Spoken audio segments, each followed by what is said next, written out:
காஞ்சிபுரம் அத்தி வரதராஜ பெருமாளோட தேர் திருவிழா தான் இன்னைக்கு. இந்த ரோடு இப்போ எப்படி இருக்குன்னு பார்த்துக்கோங்க. அப்படியே இன்னும் கொஞ்ச நேரத்தில் அலை மாதிரி கூட்டம் வந்துருச்சா?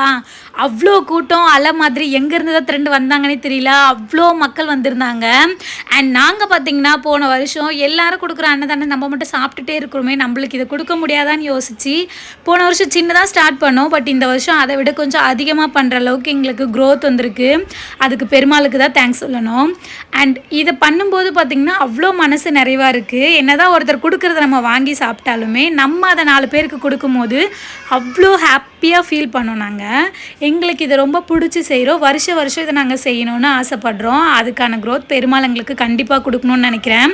அண்ட் ஃபைனலாக பார்த்திங்கன்னா தேர் இன்னும் கொஞ்ச நேரத்தில் வரப்போகுது. கூட்டம் எல்லாமே பார்த்திங்கன்னா இருக்க அதிகரிச்சிட்டே இருக்குது. தேர் பார்த்திங்கன்னா அவ்வளோ அழகாக இருந்துச்சுங்க. இதுக்கு முன்னாடி பார்த்திங்கன்னு வச்சுக்கோங்க செம்ம பெருசாக இருக்கும். பட் இப்போ ஹைட் கொஞ்சம் கம்மி பண்ணிட்டாங்க. இந்த லேயர்ஸ் பார்த்திங்கன்னா இப்போ ஒரு 6 லேயர்ஸ் இருக்குது. ஃபஸ்ட்டெல்லாம் 11 லேயர்ஸ் இருக்கும் அந்த தேரில். அவ்வளோ பெருசாக இருக்கும் அண்ணாந்து பார்க்குற அளவுக்கு. பட் இப்போ பார்த்திங்கன்னா கொஞ்சம் கம்மி பண்ணியிருக்காங்க. ஆனால் அந்த பெருமாள், அது உள்ளே இருக்க பெருமாள் அவ்வளோ அழகாக இருந்தார். என்னால் கேப்சர் பண்ண முடியல சுத்தமாக. பசங்க அவ்வளோதான் ஒரே பொம்மை அது இதுன்னு ஒரே ஆர்ப்பாட்டம் பண்ண ஆரம்பிச்சிட்டாங்க.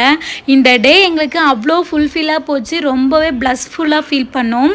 காஞ்சிபுரத்தில் நீங்கள் இருந்தீங்கன்னா கண்டிப்பாக எனக்கு கமெண்ட் பண்ணிவிட்டு போங்க. அண்ட் நம்ம சேனலை சப்ஸ்கிரைப் பண்ணிவிட்டு எனக்கு ஒரு சப்போர்ட் பண்ணுங்கள். நீங்கள் சப்போர்ட் பண்ணால் தான் நமக்கு பவர் வரும். ஸோ மோர் வீடியோ உங்களுக்கு வந்துகிட்டே இருக்கும். காஞ்சிபுரத்தோட அப்டேட் வேணும்னாலும் கண்டிப்பாக கமெண்ட்டில் சொல்லுங்கள்.